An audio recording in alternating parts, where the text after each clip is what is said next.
Le thème de ce message, l'aveuglement traditionnel, une influence qui captive. Il y a plusieurs croyants nés de l'esprit qui vivent sous l'influence des pensées traditionnelles collectives. Dans cette situation, leurs pensées sont sous le contrôle des enseignements qu'ils ont reçus de leur organisation religieuse.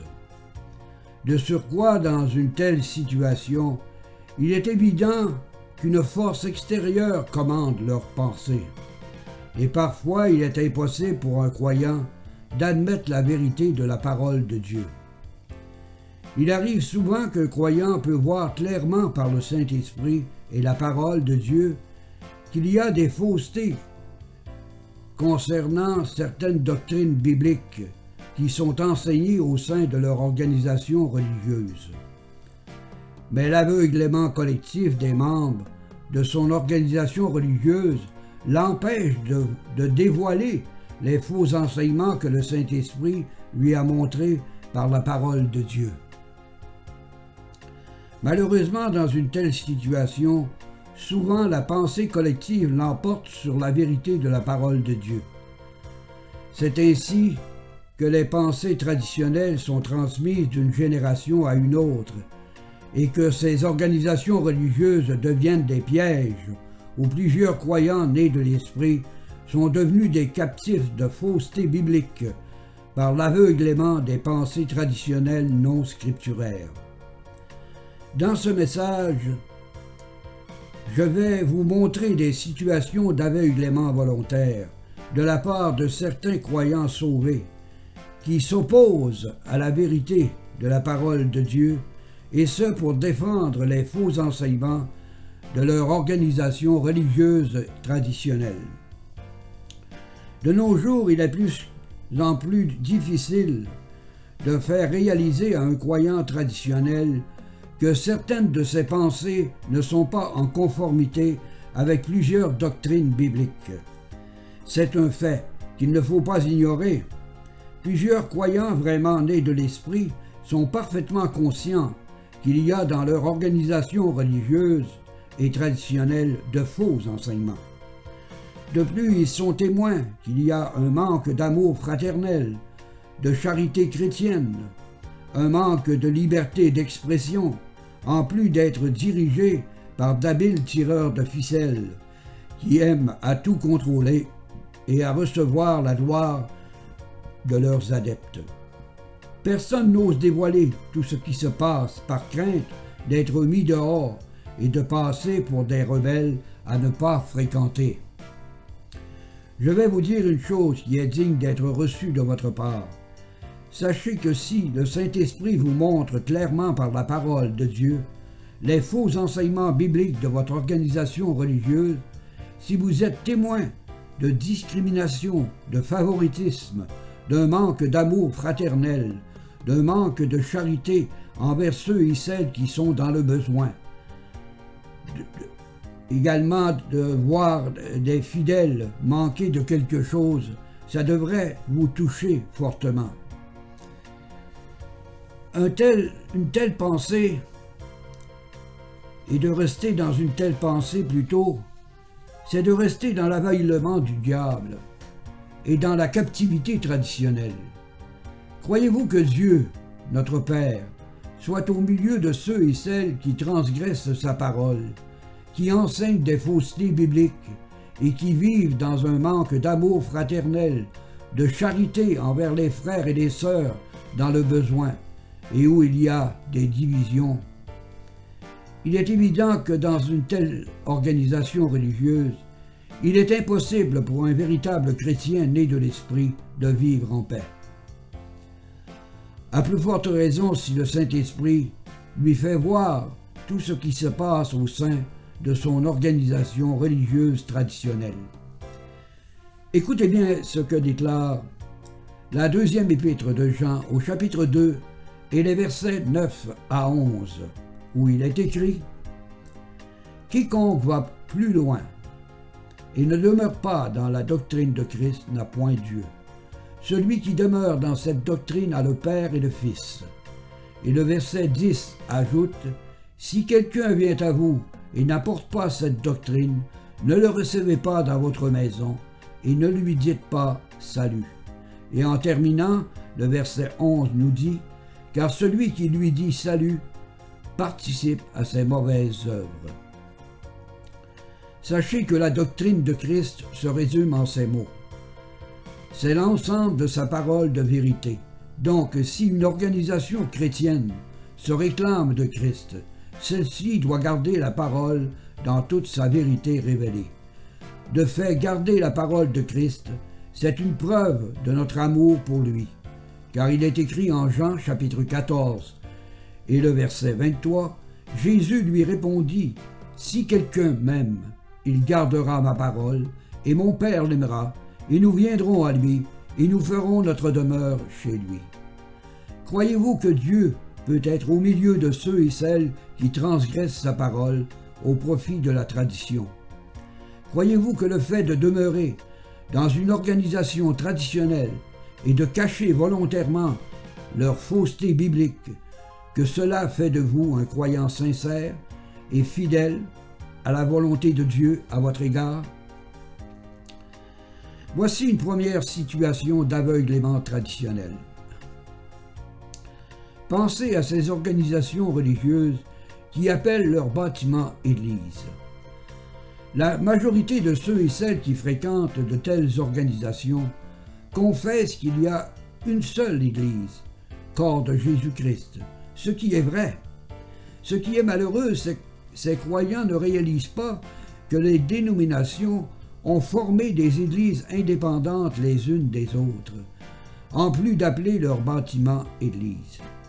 N'est-ce pas l'aveuglement traditionnel qui les rend captifs de cette fausse conception biblique?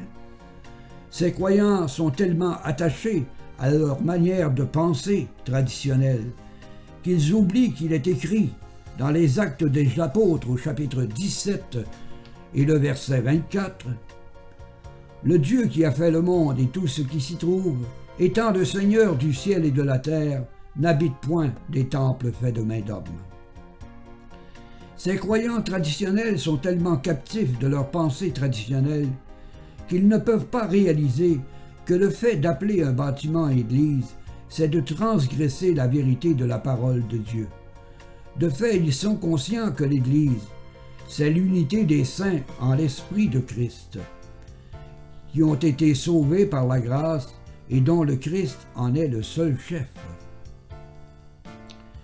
Il est écrit en Éphésiens chapitre 1 et les versets 22 et 23. « Il a tout mis sous ses pieds et il l'a donné comme chef suprême à l'Église. » Et le verset 23 ajoute « qui est son corps, la plénitude de celui qui remplit tout en tous. » Nous sommes bien loin d'un bâtiment fait de mains d'hommes, que les croyants traditionnels appellent leur Église. L'aveuglement traditionnel empêche ces croyants de réaliser que le fait d'appeler leur bâtiment Église, c'est de transgresser la parole de Dieu, et un manque total d'amour dans leur cœur pour le Seigneur Jésus. Écoutez ce que dit le Christ dans l'Évangile de Jean au chapitre 14 et le verset 24. « Celui qui ne m'aime pas ne garde point mes paroles. Et la parole que vous entendez n'est pas de moi, mais de mon Père qui m'a envoyé. » Parlons maintenant de ces personnes qui se disent chrétiennes et qui sont incapables de détecter les erreurs bibliques qui figurent sur la constitution de leur dénomination traditionnelle. La plupart des dénominations déclarent dans leur constitution que si quelqu'un aspire à la charge de pasteur, celui-ci doit avoir une pensée de leur dénomination. Une telle affirmation est une abomination, car elle n'a aucun respect devant le Seigneur qui a lui-même choisi les serviteurs de son Église, qui est son corps. Il est écrit en Éphésiens chapitre 4 et les versets 8 à 11. C'est pourquoi il est écrit, étant monté dans les hauteurs, il a amené des captifs, il a fait des dons aux hommes. Et le verset 11 ajoute, Et il a donné les uns comme apôtres, les autres comme prophètes, les autres comme évangélistes, les autres comme pasteurs et docteurs. Les membres de ces dénominations sont tellement captifs des fausses conceptions bibliques qu'ils approuvent un tel système constitutionnel pour nommer leurs pasteurs. N'est-ce pas un aveuglement collectif traditionnel que d'agir de cette manière, en laissant aux hommes un pouvoir décisionnel sur le choix des anciens de l'Église qui appartient uniquement au chef de l'Église, notre Seigneur Jésus-Christ? Que dire de ces dénominations qui écrivent dans leur constitution que les membres de leur organisation religieuse doivent croire en un Dieu en 3 personnes? Cette fausseté biblique est acceptée par la majorité de leurs adeptes. Ce genre de constitution humaine n'est ni plus ni moins qu'une copie tirée des dogmes de l'Église catholique romaine. Sachez que la fausse doctrine du Dieu en 3 personnes est invalidée par la parole de Dieu. Nous n'avons pas besoin d'une longue étude biblique pour réaliser qu'il y a un seul Dieu et aussi une seule personne qui s'est manifestée ici-bas comme étant le seul Dieu véritable.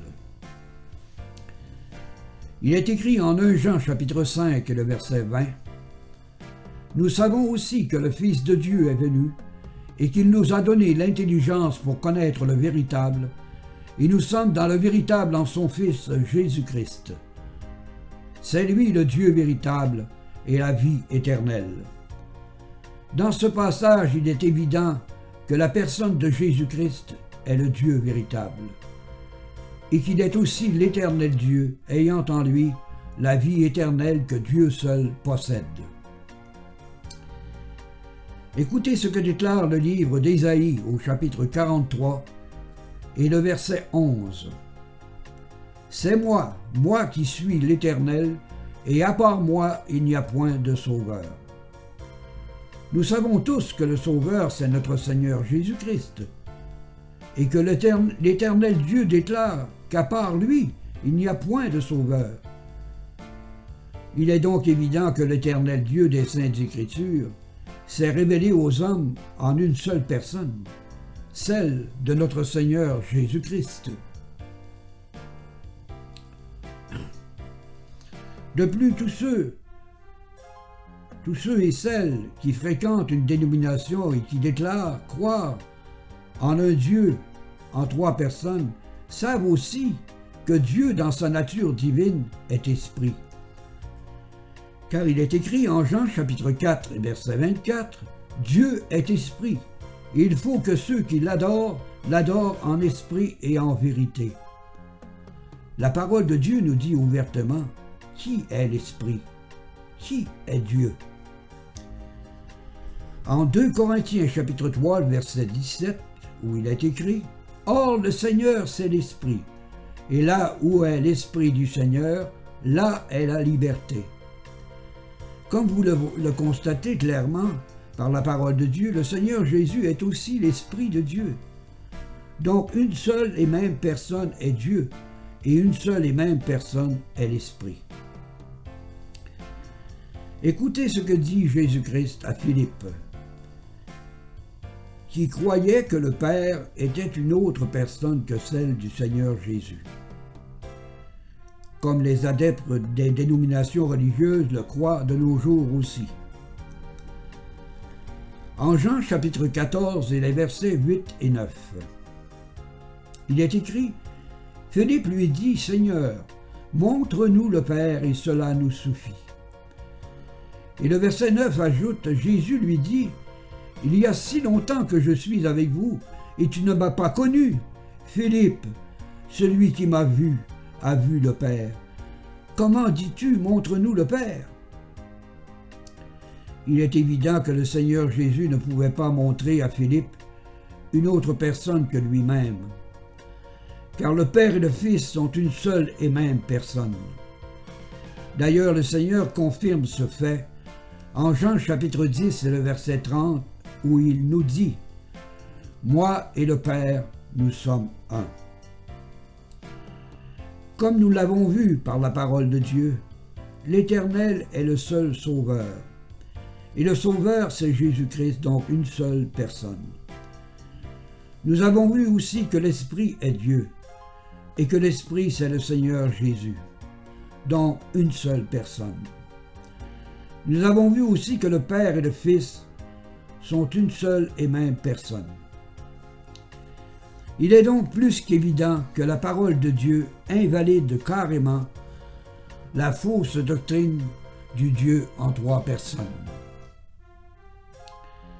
Il faut donc en conclure que les adeptes des dénominations qui croient en cette fausse doctrine du Dieu en trois personnes transgressent la parole de Dieu au profit des faux enseignements de leur dénomination traditionnelle. J'ai donc raison de dire que ces personnes vivent dans l'aveuglement et qu'elles sont captives des faux enseignements de leurs conducteurs aveugles. De plus, par leur captivité, ils sont incapables d'obéir à la parole de Dieu. Si vous êtes des captifs des faux enseignements de votre dénomination religieuse traditionnelle, je vous invite à méditer sur ce passage de Colossiens chapitre 1 et le verset 19 où il est écrit « Car Dieu a voulu faire habiter toute plénitude en lui, c'est-à-dire en Jésus-Christ. » Je crois que vous êtes suffisamment intelligent pour comprendre que toute plénitude signifie que le Seigneur Jésus est à la fois Père, Fils et Esprit, et que lui seul peut vous libérer des pièges des traditions trompeuses des hommes. Parlons maintenant de ces films supposément bibliques qui circulent librement dans le soi-disant milieu évangélique actuel. Peut-être êtes-vous un adepte de ces films où nous y voyons un Christ imaginaire, ensanglanté, couronné d'épines et cloué sur une croix.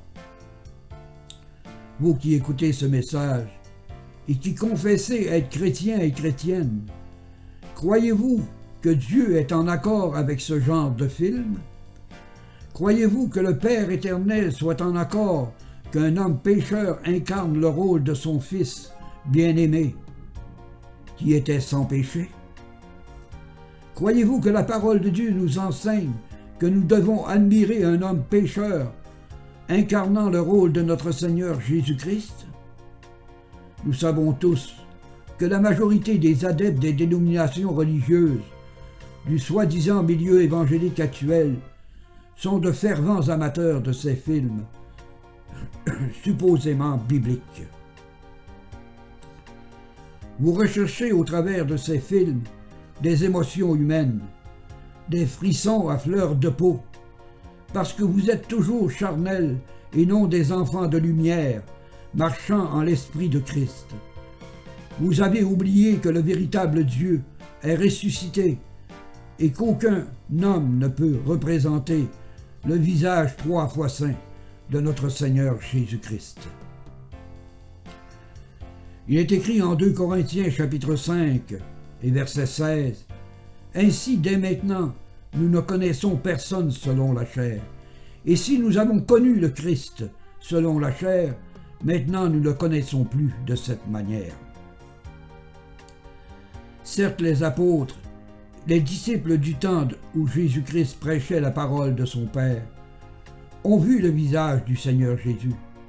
Mais nous, les saints de la dernière heure, nous voyons le Seigneur par son Esprit qui nous habite, et nous sommes libérés des faux Christ qui circulent partout dans le monde des ténèbres. Il est écrit en 2 Corinthiens chapitre 3 et verset 17 « Or le Seigneur, c'est l'Esprit, et là où est l'Esprit du Seigneur, là est la liberté. » Je m'adresse à vous qui confessez être chrétien et chrétienne, et je vous pose cette question. Si le Seigneur Jésus, c'est l'Esprit, dites-moi, pourquoi vous avez tant de plaisir à regarder un homme pécheur incarner le rôle de notre Seigneur Jésus-Christ sur un écran de cinéma ou de télévision? Si vous n'avez pas la réponse à cette question, moi je vais vous la donner. C'est parce que vous êtes toujours charnel et que les soupirs de l'Esprit Saint de Christ ne sont pas en votre esprit. De surcroît, vous suivez aveuglément un système religieux dirigé par des hommes qui sont des imitateurs des véritables serviteurs de Christ. Vous dites que les catholiques romains sont des idolâtres, avec leur croix ornée d'une figurine de Christ. Vous dites que les religions apostates sont des idolâtres, avec leurs statues et leurs tableaux représentant un Christ imaginaire et les saints de l'Église primitive. Vous dites être chrétien et chrétienne, mais vous faites comme toutes les religions apostates du monde des ténèbres. Vous regardez des faux Christ animés sur un écran de cinéma ou à la télévision dans votre propre maison. Vous êtes incapable de réaliser au fond de votre cœur que vous êtes vous-même des idolâtres. Vous suivez aveuglément les influences de votre dénomination et de votre organisation religieuse traditionnelle. N'ai-je pas raison de vous dire que la tradition religieuse, par ses mauvaises actions et ses mauvais enseignements, vous êtes devenus des captifs, incapables de saisir les réalités profondes des Saintes Écritures? C'est ici le portrait réel des supposés chrétiens et chrétiennes du milieu évangélique actuel. Il serait peut-être temps pour vous de vous réveiller d'entre les morts, comme le dit si bien l'Épître aux Éphésiens, au chapitre 5 et le verset 14, où il est écrit: « C'est pour cela qu'il est dit, réveille-toi, toi qui dors, relève-toi d'entre les morts, et Christ t'éclairera. » Que dire de ces livres d'auteurs humains qui circulent par milliers dans le soi-disant milieu évangélique actuel? Tous ces livres sont-ils en accord avec la parole de Dieu? N'avons-nous pas un seul livre qui contient la seule vérité et qui nous vient de Dieu? Plusieurs croyants qui confessent être nés de l'Esprit sont devenus de fervents adeptes de ces livres, où ils s'instruisent supposément. Le seul livre qui a un pouvoir de sanctification, n'est-ce pas la Sainte Bible, la véritable parole de Dieu? Écoutez les paroles du Seigneur Jésus en Jean chapitre 17 et le verset 17 où il nous dit: « Sanctifie-les par ta vérité, ta parole est la vérité. » Croyez-vous que le Saint-Esprit n'a pas la puissance de vous faire comprendre les profondeurs et les merveilles de la parole sanctifiante? Croyez-vous que le Saint-Esprit a besoin du soutien des auteurs humains pour éclairer les saints dans la vérité? N'est-ce pas l'Esprit qui habite l'Esprit des saints qui enseigne les élus de Dieu? N'est-il pas écrit en 2 Corinthiens chapitre 2 et le verset 12 : « Or nous n'avons pas reçu l'Esprit du monde, mais l'Esprit qui vient de Dieu, afin que nous connaissions les choses que Dieu nous a données par sa grâce. » Croyez-vous que le fait de vous instruire dans des livres d'auteurs humains est un gage absolu de vérité? Croyez-vous que l'esprit des auteurs humains peut surpasser l'esprit de Christ, qui a tout pouvoir d'enseigner ses rachetés? Si vous êtes des adeptes de ces livres d'auteurs humains, c'est parce que le soi-disant milieu évangélique actuel a placé à votre esprit l'idée que ces livres étaient une source de connaissances bibliques. Alors qu'en réalité ces livres sont la source même des fausses conceptions bibliques dans les dénominations et les organisations religieuses qui se réclament de Christ. Encore une autre fois de plus.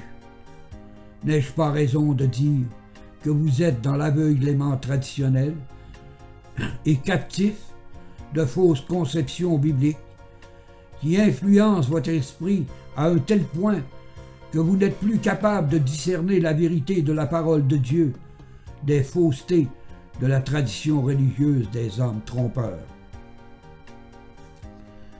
Bien souvent, l'Esprit du Seigneur vous montre clairement les erreurs bibliques qui sont enseignées dans votre dénomination. De plus, l'Esprit vous fait ressentir qu'il y a un manque d'amour fraternel au sein de cette organisation religieuse traditionnelle. Vous êtes aussi conscient par l'Esprit que les pauvres qui fréquentent cette organisation religieuse n'ont aucune aide de personne. Même si l'Esprit vous montre toutes ces choses,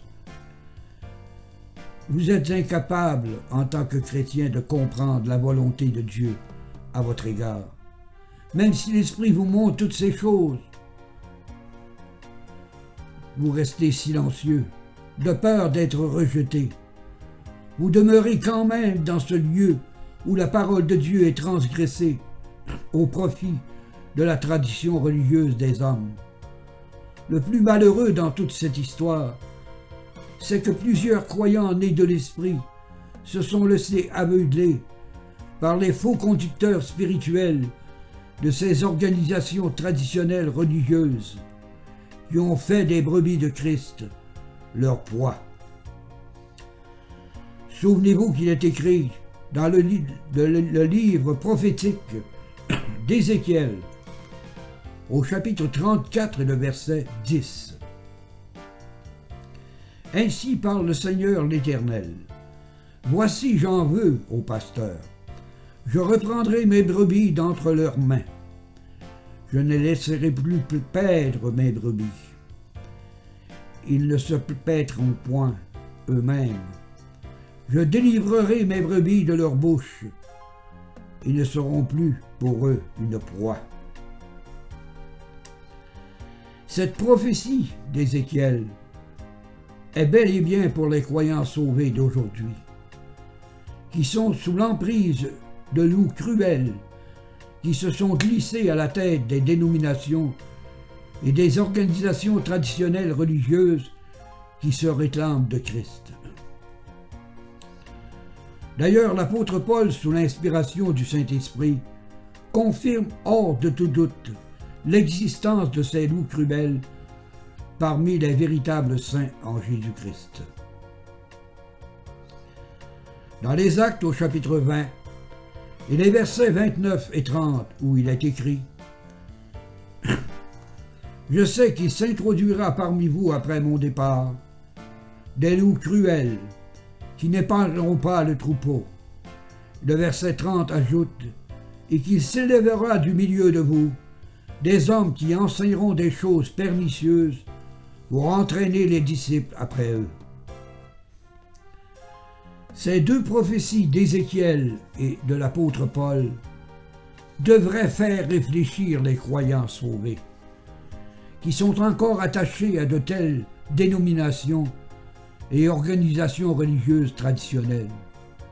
Laissez-moi vous dire qu'après avoir écouté ce message, vous n'avez aucune excuse de demeurer dans de telles organisations religieuses.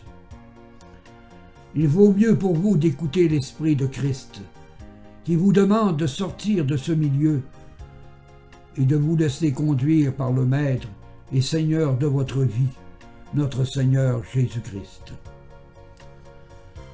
La prédication de l'Évangile dans le soi-disant milieu évangélique actuel a été simplifiée à un tel point que le salut par la grâce souveraine de Dieu a fait place au libre arbitre de l'homme pour entrer dans le salut éternel en Jésus-Christ. Des principes humains comme l'acceptation de Jésus-Christ comme sauveur personnel, prendre la décision de suivre Jésus-Christ, mettre votre confiance en Dieu, mettez votre confiance et votre foi en Jésus-Christ.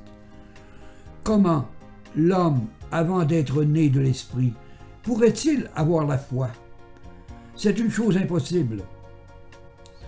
Car la foi véritable a été transmise uniquement aux saints. Car il est écrit en Jude chapitre 1 et le verset 3, « Bien-aimés, alors que je désirais vivement vous écrire au sujet de notre salut commun, je me suis senti obligé de vous envoyer cette lettre pour vous exhorter à combattre pour la foi qui a été transmise aux saints une fois pour toutes. » Lorsqu'un prédicateur du milieu évangélique demande aux païens d'accepter Jésus-Christ par la foi et que par sa décision il sera sauvé, il est évident que ce prédicateur cherche à convaincre l'homme pécheur d'entrer de lui-même dans le salut éternel en Jésus-Christ. N'est-ce pas une déviation scripturaire très sérieuse? Car la foi véritable, nous l'avons vu, vient uniquement de la parole de Dieu, par la grâce de Dieu, et seuls les saints l'ont reçue. Écoutez ce que déclare l'Épître aux Romains au chapitre 9 et les versets 15 à 18 où il est écrit. Car il dit à Moïse, je ferai miséricorde à qui je fais miséricorde, et j'aurai compassion de qui j'ai compassion. Et le verset 16 ajoute, ainsi donc cela ne dépend ni de celui qui veut, ni de celui qui court, mais de Dieu qui fait miséricorde. Et le verset 17 nous dit, car l'Écriture dit à Pharaon, je t'ai suscité à dessein pour montrer en toi ma puissance, et afin que mon nom soit publié par toute la terre. Et en terminant, le verset 18 nous dit, ainsi il fait miséricorde à qui il veut, et il endurcit qui il veut. Où voyez-vous, dans ces 4 versets bibliques, le libre arbitre de l'homme pour entrer dans le salut éternel en Jésus-Christ? Où voyez-vous que l'homme pourrait de lui-même accepter le salut éternel qui vient de la volonté suprême de Dieu? Où voyez-vous qu'un homme pourrait se faire miséricorde et avoir compassion de lui-même? N'est-ce pas Dieu seul qui le fait? Le libre arbitre de l'homme, l'acceptation et la décision sont des principes humains qui éliminent carrément le salut par la grâce de Dieu, accordé à un pécheur non méritant. N'est-ce pas là une grave déviation scripturaire? C'est très sérieux. Vous devriez y réfléchir sérieusement. N'est-ce pas là une grave déviation scripturaire? Et pourtant les adeptes des dénominations et des organisations religieuses traditionnelles qui se réclament de Christ ne trouvent rien d'anormal dans cette pratique. C'est une autre preuve que l'aveuglement collectif des membres des dénominations du soi-disant milieu évangélique actuel sont tous captifs de fausses conceptions bibliques traditionnelles et dangereuses. Combien de personnes de nos jours ont placé leur confiance humaine dans leur acceptation de Jésus-Christ comme sauveur personnel, en croyant que leur décision avait fait d'elles des enfants de Dieu sous la grâce divine? Réalisez-vous que celui qui croit être entré dans la grâce divine par son acceptation de Jésus-Christ est semblable à celui qui croit être entré dans la grâce divine lorsqu'il a été baptisé jeune bébé naissant. Dans les deux cas, c'est par la décision humaine et par la volonté de l'homme que ces personnes ont basé leur faux salut en Jésus-Christ. Ces personnes ne réalisent pas que sans la repentance à salut qui vient de Dieu, personne ne peut entrer dans la vie éternelle en Jésus-Christ. Car il est écrit dans les Actes au chapitre 11 et le verset 18, « Après avoir entendu cela, ils se calmèrent et ils glorifièrent Dieu en disant, « Dieu a donc accordé la repentance aussi aux païens, afin qu'ils aient la vie. » Sachez que de dire aux païens qu'ils peuvent entrer dans la grâce divine par leur décision, leur acceptation personnelle, c'est de transgresser la parole de Dieu, en plus d'éliminer la doctrine du salut par la grâce souveraine de Dieu. Encore une fois de plus, n'ai-je pas raison de dire que les membres des dénominations du soi-disant milieu évangélique actuel sont aveuglés et captifs par les fausses conceptions bibliques enseignées par leurs conducteurs, qui ont été instruits dans les écoles supposément bibliques de leur dénomination. Ces conducteurs ont appris par cœur les règles de leur constitution humaine. Ils ont reçu l'ordre de ne pas déroger de cette constitution. Ces conducteurs se sont instruits dans des livres d'auteurs humains, souvent bourrés d'erreurs. Plusieurs croyants vraiment nés de l'Esprit de la grâce ont été éclairés par le Saint-Esprit sur toutes les faussetés bibliques qui circulent dans plusieurs dénominations traditionnelles, et beaucoup d'entre eux ont quitté ce soi-disant milieu évangélique. Malheureusement, beaucoup de frères et de sœurs vraiment nés de l'Esprit de la grâce et qui sont conscients des faussetés bibliques qui sont enseignées dans leur dénomination sont toujours des adeptes de leur dénomination traditionnelle. Vous qui écoutez ce message et qui dites être sauvés, vous savez comme moi que les fausses conceptions bibliques dévoilées dans ce message sont vraiment une réalité dans les dénominations du soi-disant milieu évangélique actuel. J'aurais pu vous dévoiler encore plusieurs autres déviations scripturaires, mais mon message aurait dû durer des heures, car à chaque semaine, je suis témoin d'une nouvelle déviation scripturaire qui circule dans le milieu évangélique actuel, et ce sur le web. Ce qui attriste mon cœur en tant qu'enfant de Dieu, c'est que je sais que plusieurs frères et sœurs nés de l'Esprit de Christ sont prisonniers et prisonnières de ces organisations religieuses traditionnelles. Ces frères et ces sœurs sont coincés entre l'arbre et l'écorce. Dans cette situation, ils ne voient plus comment ils pourraient s'en sortir. Ils se sentent bien souvent étouffés par le système religieux qu'ils fréquentent, car l'Esprit Saint leur montre régulièrement les fausses conceptions bibliques enseignées par leur dénomination. Ces croyants sauvés sont conscients qu'il y a un manque d'amour de la vérité, de la parole de Dieu, au sein de leur organisation religieuse. De surcroît, ils réalisent que la charité envers les frères et les sœurs les plus pauvres de cette organisation n'existe pas. De plus, ils sont témoins qu'il y a dans leur organisation du favoritisme et que des tireurs de ficelles aiment à tout contrôler. Bref, ils sont aussi conscients que leur organisation religieuse est alimentée par une forme de légaliste. Car ceux et celles qui pensent selon leur constitution humaine, sans rien dire, sont acceptés. Mais si quelqu'un ose dévoiler les fausses conceptions bibliques enseignées dans cette dénomination, soyez persuadés qu'il sera rapidement mis à la porte et considéré comme un rebelle à ne pas fréquenter. Voilà le triste sort de ceux et celles qui ne veulent pas quitter ce genre d'organisation religieuse. Il ne faut pas se surprendre que la paix de Christ ne soit plus à leur esprit. C'est plutôt une lourdeur que ces croyants sauvés sentent à leur esprit. Mais ils refusent de comprendre que c'est le Saint-Esprit qui désire qu'ils quittent ce lieu où la parole de Dieu est transgressée au profit de la tradition. Je vous demande à vous, mes frères, mes sœurs, nés de l'Esprit de la grâce, de quitter ces organisations religieuses, ces dénominations qui n'ont fait que diviser le corps de Christ, l'Église du Dieu vivant.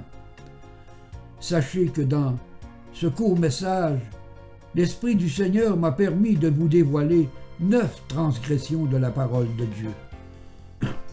Croyez-vous qu'un véritable chrétien né de l'Esprit de Christ puisse demeurer dans une dénomination ou une organisation religieuse qui transgresse la parole de Dieu?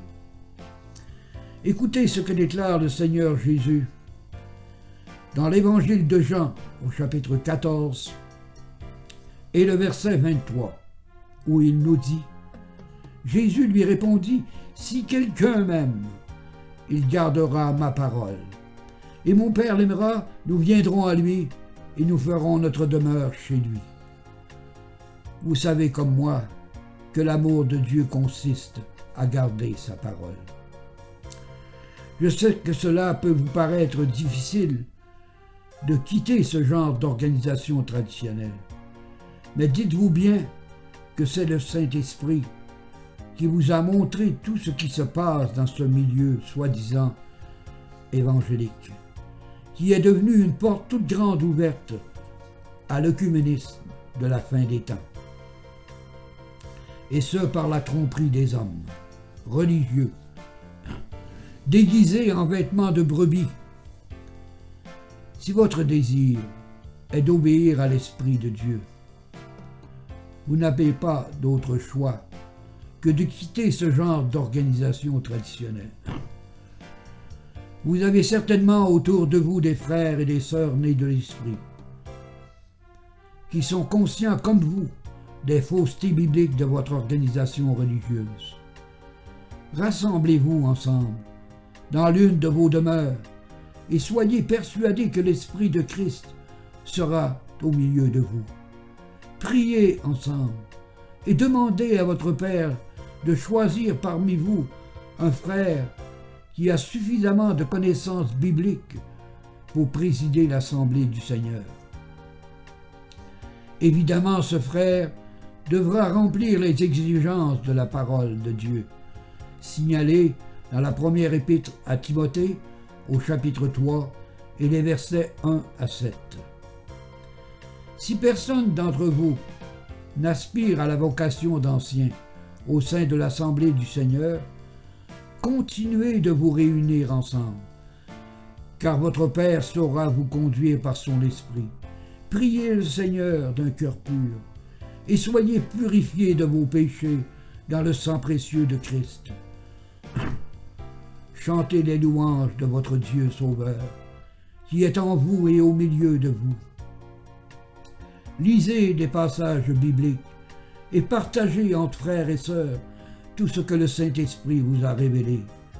Et rendez grâce à Dieu de vous permettre, de vous avoir mis à cœur de vous réunir à chaque premier jour de la semaine. Mettez en pratique le mémorial de la Sainte Seine. Aimez-vous les uns les autres, comme le Seigneur nous a aimés, et soyez bons les uns envers les autres, et pardonnez-vous les uns les autres, comme Dieu nous a pardonnés en Christ. Si vous connaissez un ancien qui est fidèle à la parole de Dieu, et qui n'a aucun lien avec une dénomination ou une organisation du soi-disant milieu évangélique actuel, invitez-le, invitez ce serviteur de Christ à venir prêcher et enseigner dans la vérité, dans l'assemblée du Seigneur, l'assemblée que le Seigneur a formée avec vous par la puissance de son Esprit. Ainsi tous seront édifiés et enseignés dans la vérité. Vous savez, quelquefois, cela peut sembler difficile à un croyant sauvé d'organiser une assemblée maison, mais dites-vous bien que rien n'est impossible à notre grand Dieu Sauveur. Notre Seigneur Jésus-Christ nous a dit que la foi peut transporter des montagnes, et sa parole nous confirme que Dieu peut faire au-delà de ce que nous demandons ou pensons, selon Éphésiens chapitre 3 et le verset 20. Que notre Dieu d'amour et de paix vous fasse comprendre ce message et qu'il vous bénisse dans sa grâce par celui qui est notre vie, et notre espérance, notre Seigneur Jésus-Christ. Amen. À lui seul soit la gloire, maintenant et éternellement. Amen.